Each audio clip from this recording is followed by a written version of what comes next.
Guess here, but I Oh, can't yes. see the names. I see Lola and I can't Oh, see here we go. Sambaza. Yes. Okay, first of all, what does the name mean and where is it from? It's from Kenya. That's why I wear these bands. And Sambaza means to spread. To Spread, like spread out. lovely. So I'm spreading And energy. Kadara. Kadara is from Nigeria, and it means destiny in the Yoruba language. Fantastic. So in one sentence or one breath, tell us who you are, what you do, and what you're passionate about. Ladies first. Oh, okay. Well, my name's Lola, and I am very passionate about amplifying African women's stories. That's what the podcast is about. Okay, what's the name of the podcast? Oh, it's called the Kadara Woman Podcast. Fantastic. Yes. Oh, mine is Sambaza Podcast, as the name shows. And what we do is we talk about social issues. We'll talk about men's health. We'll talk about how we grow into any of these spaces. Let's say work environment, things that happen to black people.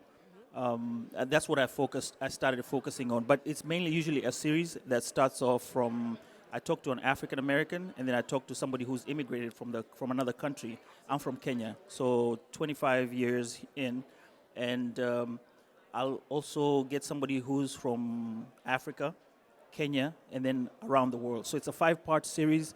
We'll talk, let's say, about men's health, if they go test themselves for prostate cancer or test their prostate. And out of all this, we'll try and figure out if there's a baseline to it. So it's kind of analytical. Somebody told me that the other day. Got it. Yeah. Got it. Wow, both of those sound like really interesting podcasts. Would you each tell us about your favorite episode or your favorite series that you've done so far? Yes, so I actually am a new podcaster, so I've only had 15 episodes, but one of my favorite stories was finding, so the whole point of the podcast was to amplify these overlooked success stories of African women, and so that was the quest, right? And so one of my favorite stories was finding and talking and interviewing the first black African woman to summit Mount Everest, which was something that wasn't common, with a a lot of Africans. We just didn't know we had a lot of mountains to climb.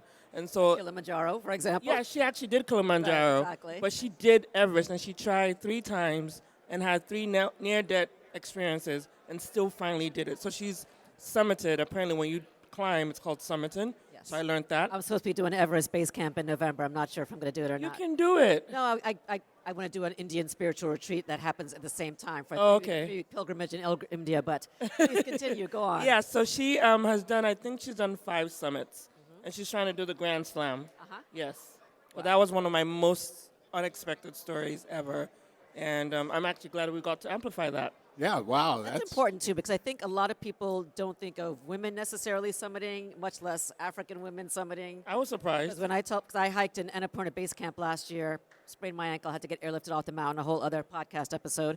But people were like, black people don't climb mountains. What are you Yeah, doing out there? So I exactly. think it's really important that you're spreading that message. Yeah, and she's actually propelled it into a nonprofit where Wonderful. she used it to raise money for building libraries in South Africa and Zimbabwe. Yeah. Very cool. What do you So think is the- mine, sorry, please. mine was more like a star-studded moment, and I think I felt like a groupie at that podcast ending part. We were doing a podcast together. This is when we interviewed Opal Lee's daughter, and if you know Opal Lee, she's the mother of Juneteenth. That's what they call it, from Dallas, Texas. Well, she's from Fort Worth, Texas, and next year I think she's going to be doing 100. It might be a walk. She's doing a walk, but it's going to be in D.C. She usually does it in Kenya. So this particular episode, we talked to the daughter. It was I had a co-host with me. Then towards the end, she actually showed up, and she said, "Hey, how you doing?" And it was one of those moments where we really wanted her, but since she had been interviewed so many times, we were like, no, we're going to stress her out, and she's up in her golden age, and her daughter said, fine, I'll do it. Then suddenly she showed up and said, hey guys, how you all doing, and what are you all doing? And she actually invited me to go see her place in Fort Worth, and that was really cool. So I have a fun story. I actually interviewed the Nigerian American woman who, with her bunch of MIT classmates, they actually led the revolution of putting Juneteenth in corporate America. Oh, wow. That was about 2 or 3 years Yeah, ago. about 2 or 3 Yeah. years ago. Yeah, so There's a connected story there. I thought that was interesting. Wow, nice. So I have the corporate Juneteenth person. You have the mother. That's wonderful. Yeah. I'm going to switch gears for a second. What do you think is the biggest thing that men ignore about their health? I think women, if we have any ache or pain, we're ready to go to the doctor, ready to diagnose it, talk to our friends, Google it, everything. Men seem to be more resistant. I mean, maybe I'm wrong. Oh no, I was going to say it's probably everything. I'm a good example. I try to stay healthy, but if it's not broke, don't fix it. I probably haven't seen a doctor in more than a decade. Wow. I think Dr. Kevin will be honest. As men, we always have that problem of going to see the doctor. I don't know what it is. I don't whether it's being told to go to the doctor or it's just taking ourselves to the doctor. But if I'm to put it back into my perspective, most of the Africans, you had to go get sick and then you seek medication. And after that, it's already too late. So I think we need wives to help us out in this.